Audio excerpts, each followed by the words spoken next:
Goodness. Good morning again, everybody, and welcome back to Mom's Life. We're so glad you're all here this morning, and we're ready to get started for our day. So I want to welcome Lori Hartman. You might remember Lori from back in April, I think, was here, and at the time we were talking about prayer, and we had a wonderful experience day. And so we invited Lori back. She's officially on our teaching team, I guess you could say, if she wants to. It's new information. No, just kidding. But today we are continuing in our topic on going deeper in your friendships. So you remember Linda and I talked a few weeks ago about spiritual community and what that looks like and what's important in friendships. And I asked Lori to take the next step with that conversation, and you all wrote some questions on some note cards about some of the harder things with friendships. So thanks, Lori, for being willing to take the tough questions about, like, what do you do with these people who push your buttons and just require something that you may or may not be able to give? And so I think that there's some great information we can learn.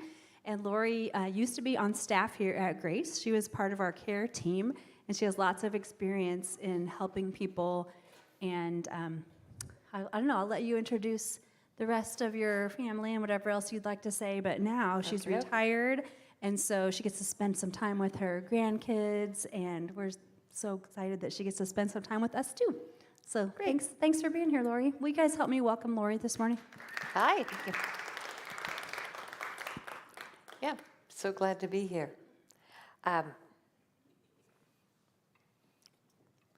Let me just jump in, because you can see what I've written about me.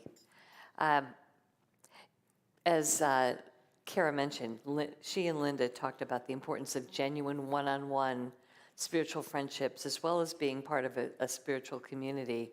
But we've got lots of relationships. We've got relationships within those communities and within those friendships, but also we rub shoulders with family, friends, coworkers, tradespeople, fellow volunteers, and some of those relationships are really delightful and life-giving, and others, taxing, annoying, difficult, demanding, and some might be even downright dangerous. And so the first part one of this talk, I'm going to highlight a book by Dan Allender and Tremper Longman III called Bold Love. It's not for the faint of heart. It calls people to love relentlessly. But the last 3 chapters, they talk about 3 different types of people. And it's tough to put people in, very neat categories, but for the purpose of just giving you some ideas, we're gonna work with it. We're going to talk about evil people, fools, and normal everyday sinners. I'm going to really focus on the normal everyday because that's who you're mostly dealing with, but I do want to bring up the other 2 because you may have someone in your life like that, and maybe this will be helpful to you. Evil people. Evil people are cold. They delight in degrading, robbing, and harming others. The Bible, if you put in wicked in your Bible Gateway, you will come up with lots of verses. The ones that I highlighted are on your sheets, but I'll read them for you. The words of the wicked are like a murderous ambush, but the words of the godly save lives. Evil people can't sleep until they've done their evil deed for the day. They can't rest until they've caused someone to stumble. They eat the food of wickedness and drink the wine of violence. And then in Psalm 36, sin whispers to the wicked deep within their hearts. They have no fear of God at all. In their blind conceit, they cannot see how wicked they really are. And I'd be cautious about labeling someone as wicked or evil. But if you think you have somebody in your life who really is there to grind you or somebody you care about down, seek some advice and be willing to think through what kind of boundaries you need to set with them. Someone said, "What advice do you have for handling a toxic relationship with a dishonest relative? How to approach as a follower of Christ?" So I'm kind of putting that in the evil category. It could go in the fool category. But anyway, the short answer is, as a follower of Christ, we want to have good relationships with people. We are calling those in our spheres to be close to us. But if those people are harmful, what we need to say is, we want you, we love you, but we cannot have you this close because of the harm that you are doing to me or to someone else. And if those behaviors continue, and let me mention, when in bringing something to someone's attention that you wish them to change, do not use adjectives like "you're mean," "you're nasty," "you're degrading," because a camera cannot capture that. Use what a camera would capture. What is that person saying? What is that person doing? Because you can't argue with what that event was. Like, you gave, that's a true example, friend of mine, you gave my one son $100 for Christmas, and you gave my other son $50 for Christmas. That was not kind or generous. It caused a lot of distress in my other son. And so if you are going to continue to favor one son over the other, we're going to have some limitations, especially on your access to our sons, because you're causing damage. But then the second piece is, hey, but if you can change, if you're willing to adjust, that's all we want. We want good relationship with you, but that behavior is getting in the way.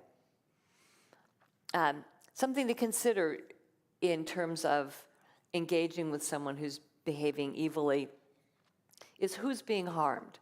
So the more vulnerable the person is, especially your kiddos, then the more you need to back off, because they don't have the stamina.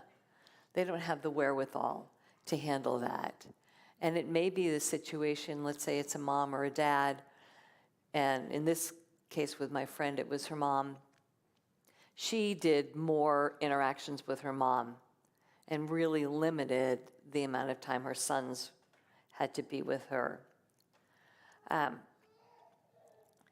Bottom line, if someone is harmful to you or to your loved ones, it's entirely appropriate to limit or even cut off access to them.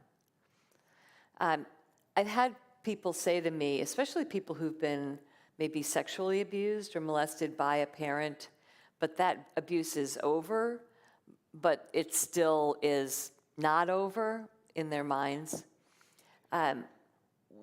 Isn't it mean to deny him access to my children?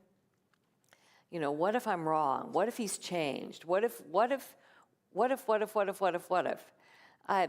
And my view is, in heaven, everything will be put right. If you make a mistake on this earth, and you deny access to, you limit a relationship because of past evil behavior, and you got it wrong, heaven's a great place for forgiveness. So I know that's a little bit glib, but the alternative is to allow access and have the possibility that history repeats itself. And that would be a far worse outcome. one verse that I think about is anyone who rebukes a mocker will get an insult in return. Anyone who corrects the wicked will get hurt. In these cases, especially if you have someone who's particularly toxic, it would be fine if you put your limits down in writing and not have a face-to-face confrontation, because that could just go in a hurry. So if you feel like, hey, I can't do it, I'm going to freeze up, I'm not going to be able to say what I need to say, or I'm afraid of getting blasted, a written communication can be fine and appropriate. All right, fools. Guess what? We all are fools at some time. Fools, if evil people are hot, fools are cold. If evil people are cold, fools are hot. Evil people want to hurt you. Fools really don't think about you. They just want what they want when they want it. You know, if you're in the way, they're going to bowl you over. If you're, not helping them out and making it work for them, they're going to be pressuring you to get on board with their agenda, because it's really all about whatever is compelling them to pursue. Great. If you put up fool in your Bible Gateway, watch out. This is only a small amount of what I found. It's safer to meet a bear robbed of her cubs than to confront a fool caught in foolishness. Fools have no interest in understanding. They only want to air their own opinions. A fool is quick-tempered, but a wise person stays calm when insulted. Wise people think before they act. Fools don't, and even brag about their foolishness. The prudent understand where they are going, but fools deceive themselves. People ruin their lives by their own foolishness, and then they're angry at God. As I mentioned before, we all have the capacity to act foolishly, but if you have someone in your life who's consistently behaving foolishly, I'd highly recommend you buy the book, Bold Love. The authors outline some guerrilla tactics for exposing that person's foolishness while offering offering an avenue back to relationship. But if I were to think about a place in the Bible where this I thought was particularly apropos, if you've listened to Barry's sermon on the Sermon on the Mount, Jesus talks about the fact that if someone asks you for your coat, just give him your undergarment as well. The idea there is, if someone is that clueless as to say, I want your outer garment, which was your way of keeping warm, just take off your undergarment too and stand naked in front of him and go, ta-da, you want that? You may as well take this too. And what you're doing is you're exposing the foolishness for the world to see and kind of calling him or her out. The same thing with someone hits you on the left cheek, whichever cheek is the wrong cheek. Give him the other one. Basically like, look, don't treat me like a slave. Don't treat me with such disrespect. Treat me with respect. So again, those kind of tactics that just expose their foolishness for what it is can be helpful for you. But it does take a lot of creativity and a lot of thought, and poofta. That's why you have great people like Kara and Linda to talk to. And you're also certainly willing. I don't know that I have my email on there, but feel free to give me an email if there's something going on in your life that you want to just, niggle on together. A last thing, the thing that I think is most characteristic of a fool is in Proverbs 29:9. If a wise person takes a fool to court, there will be ranting and ridicule, but no satisfaction. And what I take that to mean is when you try to say to a fool, please don't do that, please don't, what you either get is, oh, I was just kidding, you can't even take a joke, you didn't mean it, you get this ridicule response back. You don't get a response of, that hurt you, I'm sorry. Or you get anger. I can't believe you're bringing that up with me. You know what, when you do, that if you are bringing something up to somebody and you get the ridicule or the rage, you're probably dealing with someone who is behaving foolishly. Like I said, we all do that. We all, when we think we're right, when we want our own way, we can go to fool pretty quickly. But that is something that I have found is really helpful. Then there's the normal everyday sinner, which we hope we are most days of the week. So I'm going to go back to Colossians 3:12 through 14, which Kara and Linda used this last time. Since God chose you to be the holy people he loves, you must clothe yourselves with tender-hearted mercy, kindness, humility, gentleness, and patience. Make allowance for each other's faults and forgive anyone who offends you. Remember, the Lord forgave you, so you must forgive others. Above all, clothe yourselves with love, which binds us all together in perfect harmony. And the phrase that really came out to me was, make allowance for each other's faults. And I almost want to say, make allowances for each other's differences.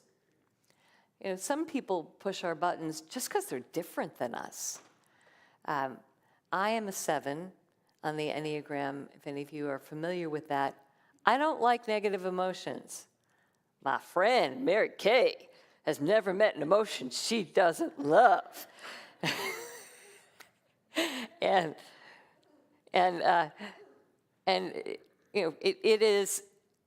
It's a joy to be with her now because I understand that. But I've had people in my life in the past who are just super emotional, and I'm just like, what? I'm just getting drained. But being able to appreciate the fact that in the body of Christ, we all have a place. We all, an eye is very different than a foot, which is different than a spleen. And being able to say, oh, you're different than me, and that's awesome. That's something that I need. Be curious. Start thinking about, well, this rubs me the wrong way, but maybe this is important. Her hard driving, pushing to get something done feels really aggressive to me, but maybe she's the person who's going to lead the charge to make a change that's going to impact something really wonderful here in Mom's life. So just be curious. And the other thing is, tell yourself the better story. Brené Brown talks about that, especially, there was actually a study done on bus drivers in New York City.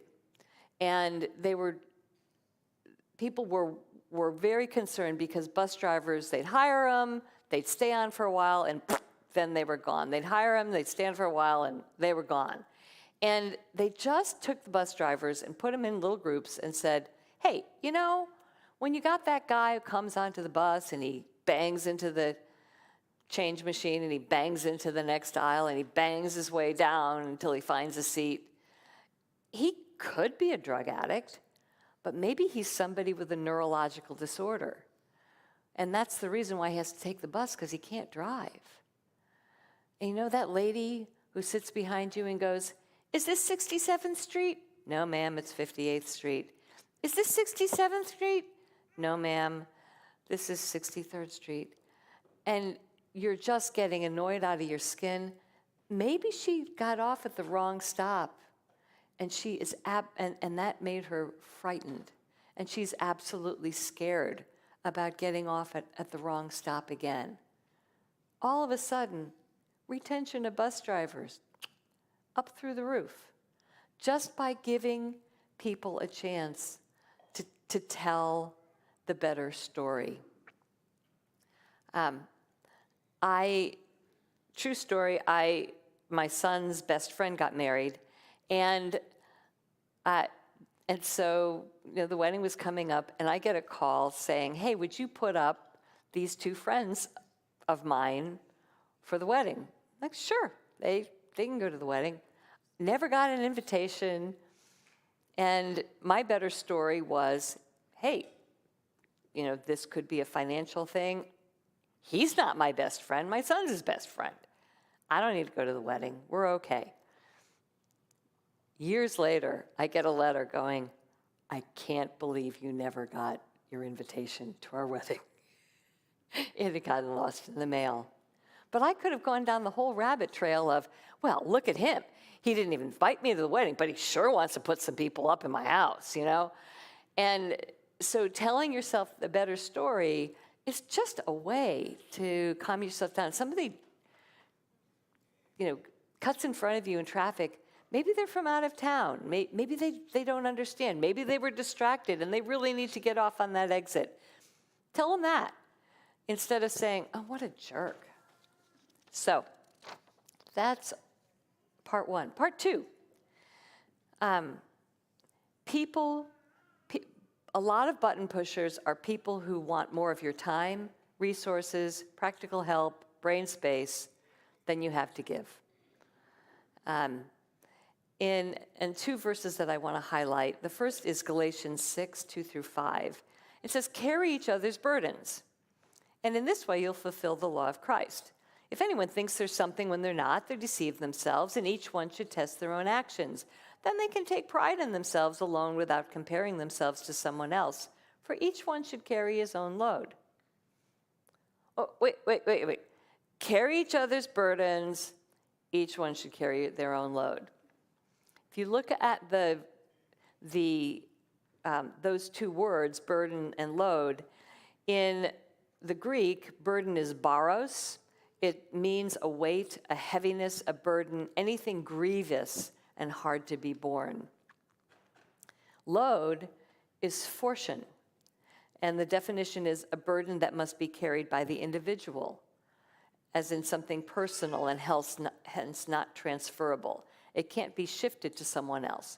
You think about a donkey's load. The donkey doesn't go there and go, gee whiz, master, this is really heavy. Why don't you take half of it? It's your own load. And then a second verse that I think helps is 2 Corinthians 9:7. You must decide in your heart how much to give, and don't give reluctantly or in response to pressure, for God loves a person who gives cheerfully. And yes, this is about financial support for a church that was struggling, and Paul was urging the Corinthians to step it up financially. But I think that it can be seen as a broader principle. Whatever resources you have to give them cheerfully. Don't give them because you're getting manipulated, your arms being twisted behind your back, or you're feeling guilted. Give what you can give with cheerfulness. So how do we do this? 1 second. First thing, and it's something that I know I've been guilty of, decide what's your load. What's your load? If you have to carry your own load, what is that? And list it out if you have to. You have childcare, relationships with extended family, chores in the home, work for pay, intimate relationships, including your husband if you're married, spiritual growth, recreation, self-care, sleep, nourishment, friendships, volunteering, involvement in children's activities, paying for your household, personal and family expenses, lawn maintenance, shopping, etc. There's a lot.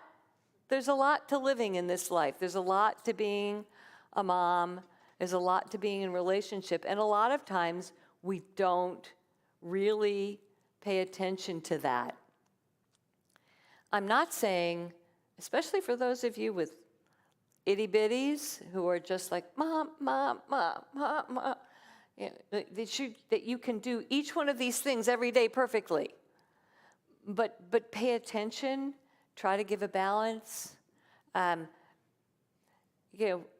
sometimes Hamburger Helper is a wonderful thing. Sometimes a quick YouVersion in the morning is about all you're going to do for spiritual growth. I do think carrying children around is an aerobic activity sometimes. They're little shake weights. So, just be kind to yourself, but recognize that you've got a load. Based on your load, think about what kind of time and resources you have to give. The day I was cleaning somebody else's oven when mine was filthy, I was like, what's wrong with this picture? Also, your friend or your relative, determine whether that's their own load or whether it's a heavy burden. And yes, there are going to be times when you will have somebody in your life who is dying under a heavy burden. And yeah, some of your load may suffer because that's a unique circumstance. Your friend gets widowed, oh my goodness, meals, childcare, being that listening ear, things will have to fall away because there is something seriously wrong. Your friend breaks her right leg and she can't drive.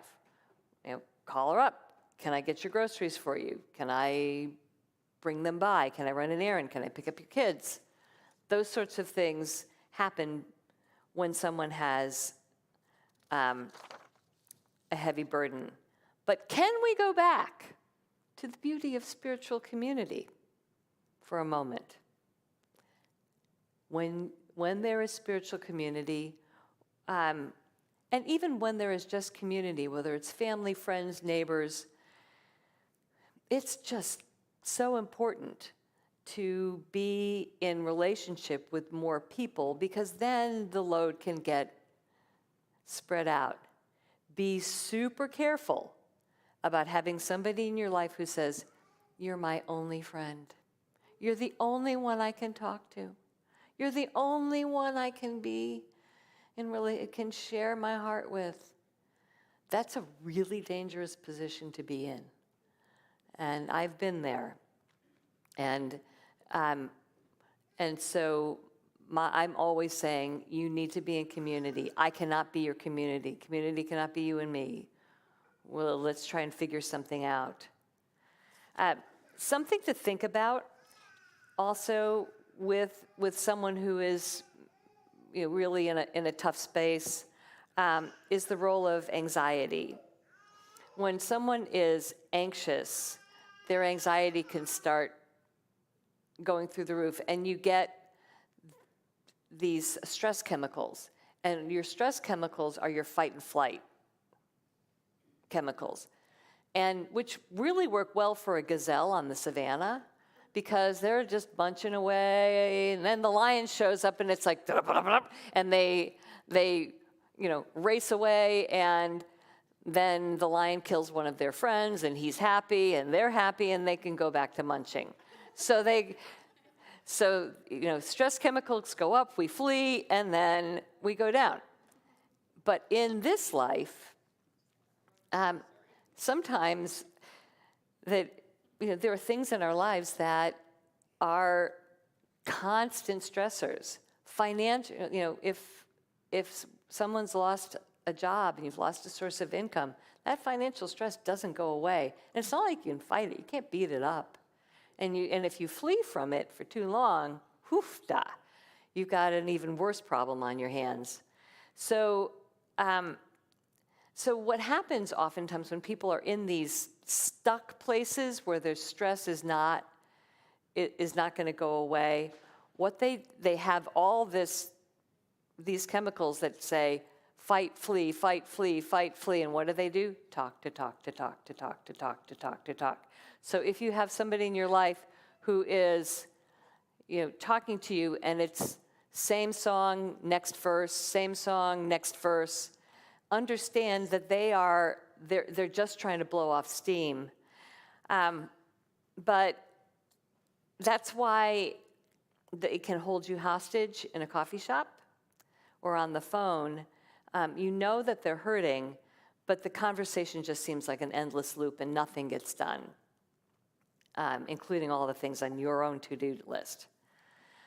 Something that you can do if you have somebody in that situation, it's number one, just say, hey, our relationship is more than just your problem over here. Can we have time where this is not the central focus of our interaction? If you want to talk about the next thing that your special needs child did for 10 minutes, okay. And then we want to move on to something else. What are you reading? Can we go for a walk? What jokes have you heard? I don't know. Just something. Or can I tell you about my own problems? Gee.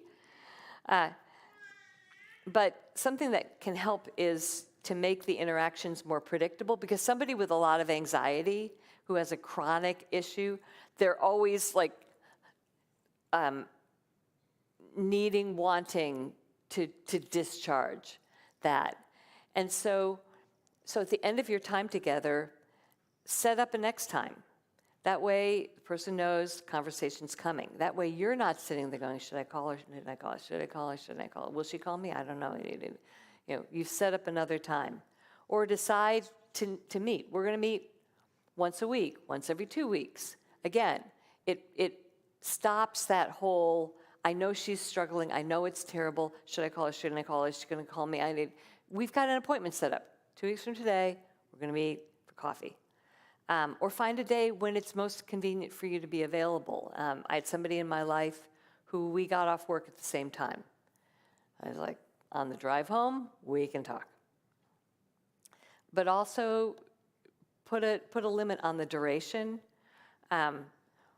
When you get together, say, let's talk for an hour. Because then I need to go, you only an hour? Yep, no, that's what I have. And next week we can talk for another hour. It's hard because you want to be that generous soul who gives and gives and gives. But remember, whatever you are giving here means you don't have time for here. And so being sensitive to what your family needs and what you need. If you're losing sleep, if you're not getting your exercise, recreation, gee whiz, what a thought, self-care. Those are important things. If those things are going out the window because of what you're doing here, pay attention to that, and you may need to curtail that. So that's what I'm going to say about that. And guess what? It's 10:35, and I can have a few more minutes? Okay. All right. Here are some special topics, and I'll be super crude. Grief. Be happy with those who are happy and weep with those who weep. This is just super hard. Your friend is going to be in absolute agony for a very long time. And whether you spend 2 minutes, 22 minutes, 2 hours and 22 minutes, 2 days and 22 minutes, that pain's not going to go away. So decide what you can give, and then if she needs more, suggest some other options like Grief Share, or grief.com is a really great resource for people who are either grieving or with somebody with grief, and professional counseling. Friends who have troubled relationships. We've got kids with special needs, husbands who are behaving like buttheads, very demanding parents. So often parents are can be, especially in their later years, can think, well, the reason why I had so many kids is because you're all going to help me when I need help. So avoid the trap of jumping on the bandwagon to bash the other person. If, again, we're talking about complaining, again, this is like a situation that doesn't end, so we're in that trap. Point out, hey, when you're talking about it, you think you're doing something, but you're really not. Are there any options? Do you need to seek professional guidance for this? Set limits on the time she can complain. Assure her that she's just not her own. Our relationship is not just your complaint. If she's draining you dry, again, think about curtailing the relationship. When they need financial or practical help, sometimes it's really subtle. I don't know how I'm going to put food on the table for my children today. Or sometimes it's, hey, can you give me $50? I really don't have money for groceries this week. Avoid hasty promises. Say, thank you for sharing your need with me, and go back and discuss how much, if anything, you are willing to give with those people in your life who also have needs and have opinions about how to spend your resources. If they want to guilt you, it's hard. I will tell you, I grew up with pretty much nothing, but recently, in the last decade or so, have wealth. And it's really hard to be with somebody who's on disability and have wealth. And being able to say, how I spend my money and my time is my responsibility. Don't tell me how to use it. I recognize that you're in need, but I'm not willing to meet that need. I still want to be your friend if you agree not to pressure me into giving you resources that I don't want to give. And I've had to have that conversation. I've had to say, look, this is what I can and will do for you, but please don't ask me for money. We've decided that in this relationship, that's a no-no. Difference between a friendship going through a hard season and when it's not a friendship anymore. Was it ever think through, was it ever a friendship in the first place? Can your friend acknowledge that she's taking more than she's giving? Does she want to get back to the way it was? And is she taking steps to get back there? Those would be 4 things that I think would be important, that would distinguish going through a hard season or when it's just not a friendship anymore. Markers that it's time to let a friend go. Again, was it ever a friendship? Is your friend asking too much of you or not respecting your boundaries? Is your friend jealous of what you have and mocks you for your clothes, your car, your vacations? Is your friend interested in their own problems but has little concern for yours? Is your friend speaking ill of you behind your back? Does your friend talk down about your spouse or your children? Or have you moved into a season of life in which you have less time for multiple friendships? Some of those can be reasons why it's time to let a friendship go or let it drop down. If you need to curtail your friendship a bit, but you're going to still be seeing your friend, express your love for your friend. It's not that I don't love you, but I've got boundaries. I can't have the intense one-on-one that we had and that we enjoyed, and I'm sorry for that, but it's not possible right now in this season of life. But I will always be cordial to you when we're in together, but please don't see my kindness as an entree into we're going to go back to the way things were. Friends who believe differently, go back to Linda and Kara's teaching. Ability to express feelings without fear, conflict, and difference of opinion that doesn't threaten the relationship. So have that DTR, define the relationship with a friend. Can we do this? Can we express feelings without fear? Can we express differences of opinion that doesn't threaten the relationship? have that DTR. If it's good to go, good to go. But then there's going to be times when it's going to get a little Remind your friend. Remember what we said? We said, or if it's getting just a little bit heated and you can feel yourself getting stirred up, saying, hey, can we table this? Really? And then if your friend can't stop wanting to change your view, again, that may be a time to set some boundaries. How do you deal with sadness when a friendship ends? Be sad. Be sad. Sometimes these things are inevitable. Circumstances change. Friends move away. They have babies. They have a job. They get married. Be grateful for the times together and use what you've learned in that friendship, in your new friendships. And I recognize if you've had a bestie especially, that's really hard because you're going to feel bereft without that bestie, but you can do it. And that's why you're here. That's why you're in this place, is to recognize that it can't always, it shouldn't ever be one-on-one. It's nice to have friends who are closer, but you also need friends who are becoming closer so that you are developing that spiritual community, so that when things change, which they will inevitably do, you still have the resources of that spiritual community. So kudos to you for being here and loving on each other, and go talk.